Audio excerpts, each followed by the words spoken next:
안녕하세요. 드디어 12월 1일입니다. 이른 아침이고요. 오늘 또 위기는 기회다라는 말을 며칠 전부터 저는 우리 식구님들에게 언급하고 있습니다. 그리고 제가 45,000원, 50,000원대는 나노코박스 이런 부분에 대해서 조금 회의적이고 부정적인 나노코박스의 긴급 승인이 나올지라도 60,000원대라든지 이 부분에서는 주가가 대단히 상승했기 때문에 일일천하 즉 그날 하루에 윗꼬리를 달면서 주가는 더욱더 가파르게 하락할 것이라는 그러한 생각을 가져 있었고요. 현재로서는 이 주가의 위치에 따라서 어떤 기사의 내용의 가치는 시장에서 평가하는 부분들이 많이 다르게 됩니다. 만약 이 고점에서 긴급 승인이 나오게 됐다라고 한다면 하루 만에 윗꼬리를 달면서 누군가는 그 기사를 이용해서 큰 물량으로 차익을 실현했을 것이에요. 물론 지금도 이런 모습을 보게 되면 누군가는 이렇게 고점에서 횡보했다는 이러한 부분이 바로 누군가는 롤링을 하면서 많이 익절을 했다라고 볼 수도 있고요. 그러나 현재 가장 고점에서 저점 낙폭과대인 이 지점에서 혹시라도 나노코박스의 긴급 사용권이라고 한다는 것은 이제는 큰 호재로 작용할 수가 있습니다.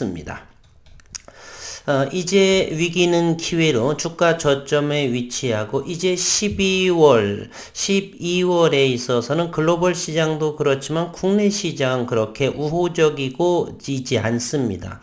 일단 다음 주에 목요일에 내마녀인 선물옵션 만기가 있고요. 그리고 닥의 150 지수의 편입과 퇴출의 리밸런싱이라는 것이 있고요. 그리고 12월 28일에 대주주 양도소득세 문제 대주주 요건에 대한 부분이 있고요. 또한 1월 현재 11월 중순부터 내년 6월까지 미국의 테이퍼링이 진행되고 있죠. 테이퍼링이라는 뜻은 많은 분들이 아시고 있겠지만 미국 연준이 자산 배입 축을 축소한다는 그러한 뜻이지요. 이것은 양적 완화를 중단하겠다는 의미고 이러한 테이퍼링이 내년 6월까지 지속이 되고 있습니다. 무려 우리나라 돈으로 140조 원에 육박을 하지요. 미국에서 테이퍼링을 시작을 하게 되면 달러의 가치가 상승하기 때문에 환율이 동반 상승을 합니다. 그래서 현재 1,200원을 도달하지 않을까 하는데 여전히 1,187원 정도의 원달러 환율을 현재 기록을 하고 있고요. 또한 현재 이 지수의 어제의 화요일이죠. 어제 화요일에서는 우리나라의 코스피와 코스닥만 2%대 그리고 홍콩 항생지수와 홍콩의 H지수만이 2% 떨어졌었고 일본 니케이가 1.6% 대만의 가권 역시 1.6% 그리고 인도네시아 이런 부분에 있어서는 양봉의 모습을 보였던 기억이 납니다. 현재 유럽 증시와 미국 시장은 플러스권으로 돌아섰었고요.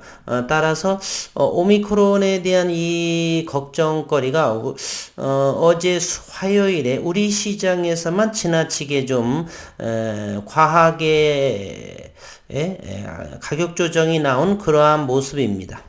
말레이시아, 인도네시아 양봉이 나왔었고요. 호주 양봉이 나왔었고 태국 이 또 1% 정도의 하락을 현재 보였었죠.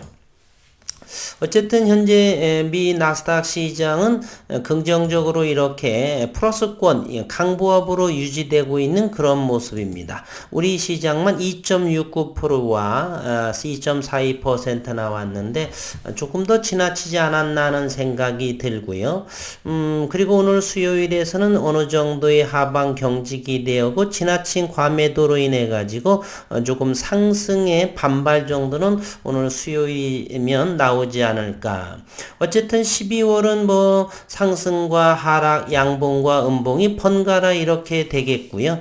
그러면 요거 36,000원대에 형성을 하는 HLB는 기껏 빠지더라도 33,000원, 2,000원 해봐야 주당 3, 4,000원 정도이기 때문에 분할로 어느 정도 나누어서 아니면 추가 매수할 자금이 없으신 분들이 다수가 계실 텐데요. 대략 21거래일 정도 12월을 제가 계산해 보니까 대략 종무식까지를 하는데 30일 정도 29일 정도가 종무식으로 이렇게 증시의 종무식이 될 텐데 28일 정도가 양도소득세까지가 진행이 되고 그렇기 때문에 대략 20거래 21거래일 정도만 12월 장세가 조금 더 가격 조정이 나오면 나쁘다고 볼 것은 없고요. 저가 매수를 할 상황에 놓여 있다. 따라서 최소 리픽싱 가격도 얼마 남지 않은 상황이고요. 이제 리픽싱 가격은 뭐 크게 문제가 되지 않고 우리가 이제부터 더 관심을 가져야 될 부분은 베트남의 나노젠의 나노코박스 승인이 나옴으로써 어쨌든 조금이라도 우리 HLB의 현금화 전략에 충분히 이제 FA 1월 1일이 되면은 합병도 마무리되어지고 항소에서의 로열티 2021년이 저는 대단히 기다려지는 생각을 듭니다. 리보세랄 우 나노코박스로 인해서 이렇게 되고요. 현재 나노코박스는 베트남에서의 우호적인 환경을 또 지니고 있습니다.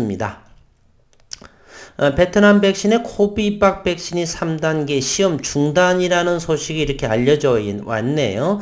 조금 잠시 내용을 살펴보도록 하겠습니다. 이게 11월 30일 21시 59분이면 22시니까 밤 10시 정도에 올라온 기사이고요.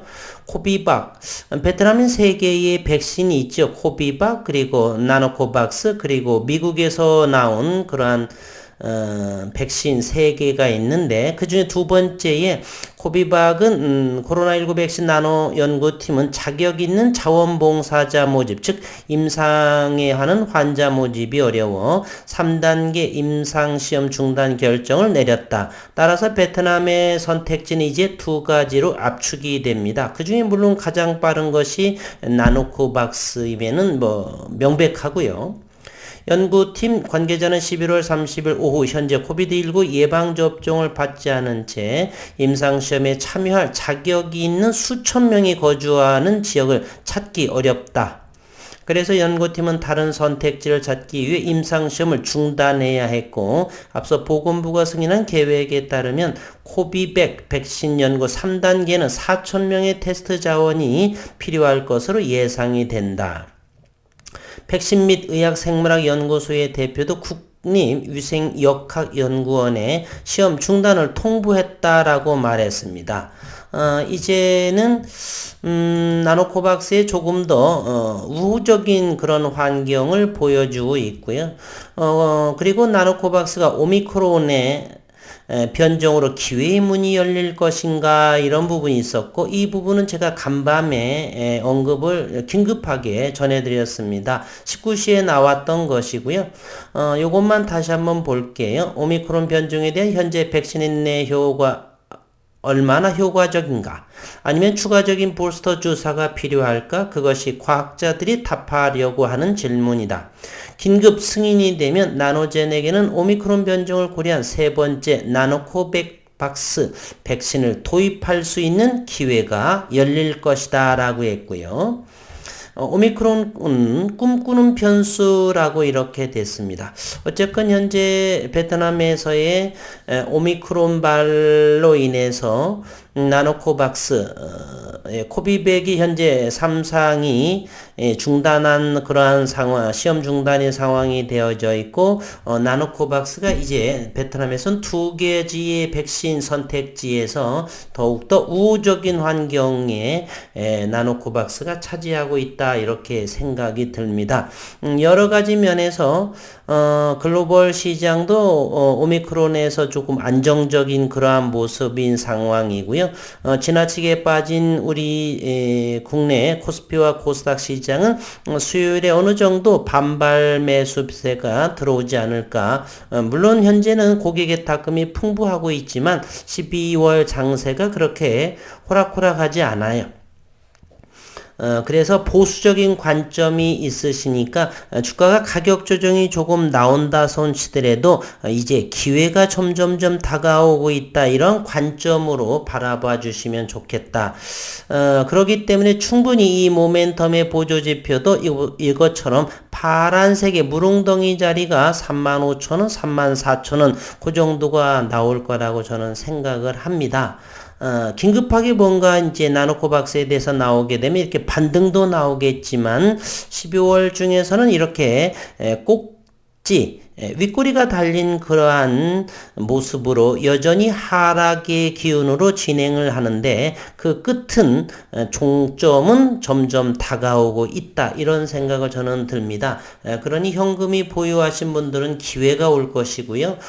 또 이제 현금 보유가 없으신 분들은 이제 긴 어둠의 터널은 점차적으로 사라질 것이고 밝은 태양의 빛이 새롭게 다가오고 있다, 이런 마인드로 좀 바꿔주시면 좋을 것 같아요.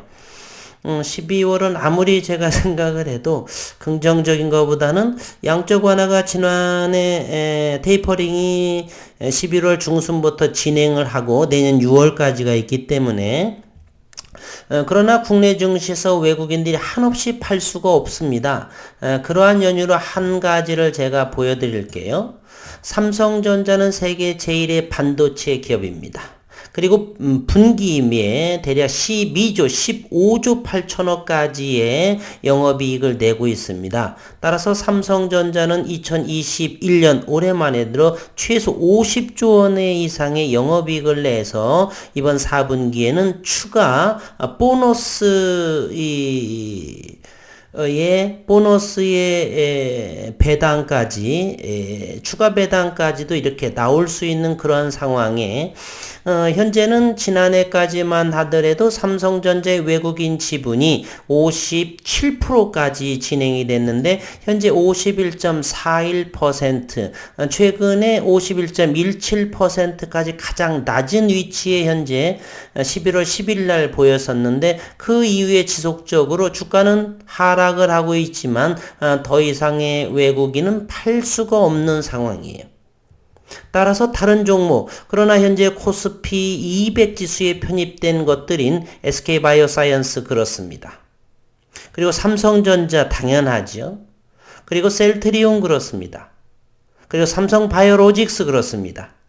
이런 종목들이 포진해 있기 때문에 일부 이제 그리고 2차 전지에 대한 매출이 지속적으로 나오게 된다라면 현재 3000포인트보다 2839의 코스피가 형성이 돼 있는데 지수가 12월에 어느 정도 고액 자산가들이 들어올려지는 12월 28일이 그거요. 대주주 요건, 양도소득세 문제로 공격적으로 들어오지는 못할 것이에요. 그렇기 때문에 지수는 밀리더라도 고객의 탁금이 쌓이고 쌓여서 기회를 보는 그런 시장을 도래할 것이라 저는 생각을 합니다. 현재 지수는 그렇게 큰 폭으로 빠질 여지가 될 수가 없어요. 삼성전자 외국인이 더 이탈할 수가 없지요. 그리고 조금 전에 언급했던 삼성바이오로직스 그렇죠. 셀트리온도 레키로나로 인해서 2022년도에는 2조 원 이상의 이제 매출에 새로운 모멘텀이 이제 상승 모멘텀이 레키로나로 이렇게 진행되고 있죠. 기존의 바이오시밀러의 매출은 일정하게 되고 따라서 저는 이러이러한 관점으로 인해서 더 이상 팔 수 없는 상황이 외국인들은 놓여져 있게 된다. 따라서 제한적일 수밖에 없는 것이고요. 그러다 보게 되면 어느 정도의 다시 상승의 기운으로 저는 보여줄 것이지만 12월에는 좀 보수적인 관점으로 나오지 않을까 그런 생각을 하게 됩니다. 그러니 너무 큰 염려보다는 위기가 서서히 기회로 방향을 턴하는 그러한 시기가 점차로 다가오고 있다는 정도를 저는 설명해 드리고 싶습니다. 이제 다시 한번 오늘 공매도 상황과 대차 그런 부분들을 살펴보도록 하겠습니다. HLB는 어제 화요일에 41,800주가 공매도가 나왔고요. 현재 대차가 12만 1000주가 대차가 늘어났고 상한은 8,600주. 대차 잔고는 여전히 1,447만 3천주가 되는데 1,400만 주에서 1,500만 주의 밴드 내에 대차 잔고가 있다 라고 볼 수가 있고요. 현재 11월의 30일 화요일에 12만 주 외국인이 빌려주고 외국인이 차입해가는 그러한 모습을 현재 보여주고 있습니다. HLB는 조금 더 대차가 늘어난 것으로 봐서는 차후에 상황을 보아 롤링을 하든 뭐하든 간에 다시 한번 공매도를 칠 여건에 있다라고 볼 수가 있고요. HLB 생명과 52,700주의 대차 잔고가 나왔고 여전히 대차와 상환은 HLB 생명과학에 있어서는 먼 나라 이야기 같고 여전히 612만 주의 대차 잔고를 보여주고 있습니다.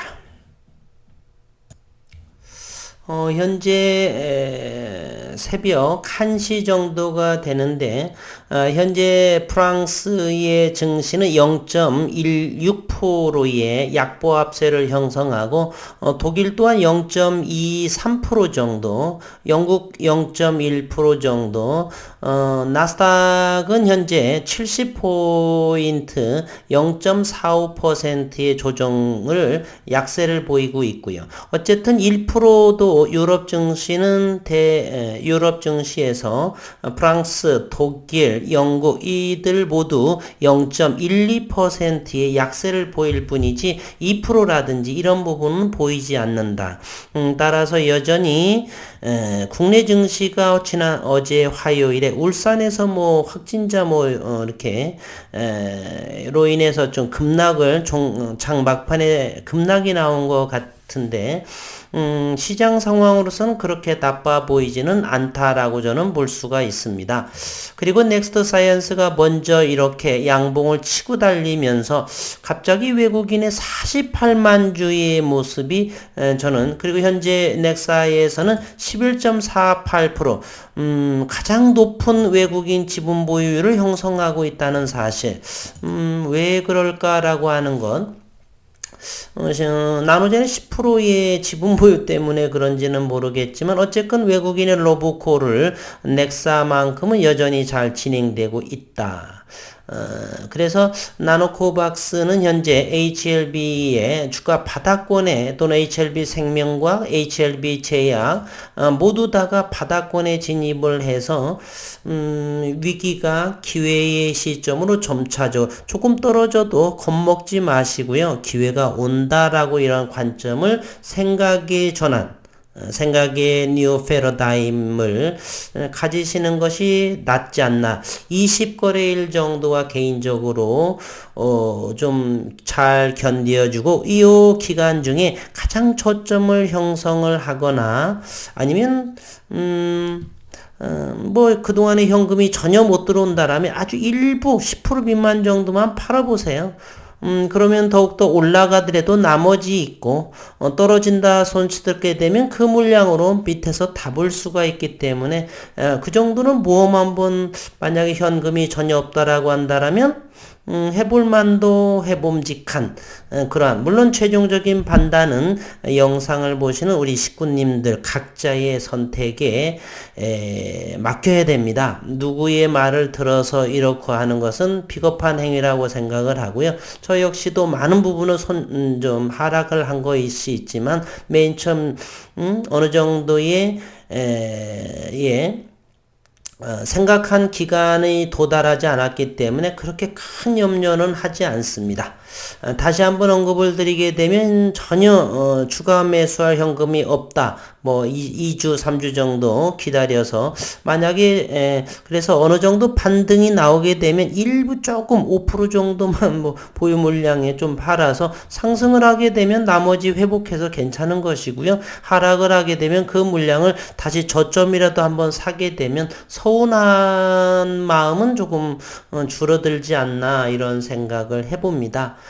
그래서 현재 나스닥이 만약 0.8%까지 이게 또 다시 떨어지고 있는 모습인데 유럽 증시는 그렇게 나빠 보이지는 않고요.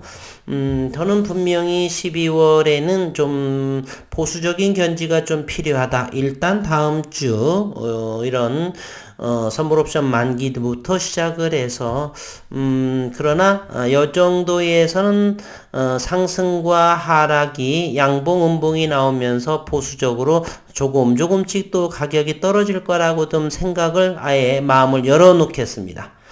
그래서 저점이 내려오게 되면 20일 정도, 한 달 정도, 미십 거래일 정도만 참는다라는 마음으로 해서 시장을 좀 편안하게 지켜보시고 연말에 한 해를 좀 반성하는 시간, 여러 가지 생각할 시간을 가지는 것도 나쁘지 않다 이렇게 생각을 하면 좋겠습니다. 어쨌든 오늘 좋은 말씀 못 드려서 다만 현재 위기가 저는 기회가 찾아오고 있다. 지금 아직까지 선뜻 매수는 마시고 좀 더 보수적인 관심으로 가져를 갔대. 늘 베트남의 현재로서는 어떤 어느 분이 아직도 베트남에서 뭐를 기대하고 있느냐라고 하는데 저는 이 시점에서는 오히려 베트남의 나노코박스를 기대하는 그러한을 가져보겠습니다. 그래서 자주 굿모닝 베트남이라든지 다른 베트남의 언론을 예의주시하고 관찰하는 것을 하고 있습니다.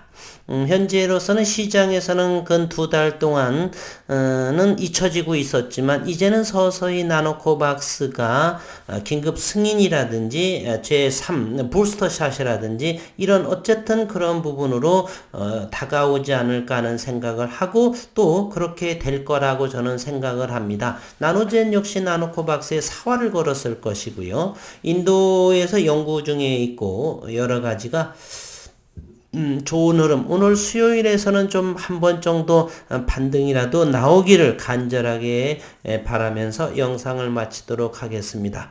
오늘 수요일 행복하고 건강한 하루 되시기를 바라겠습니다.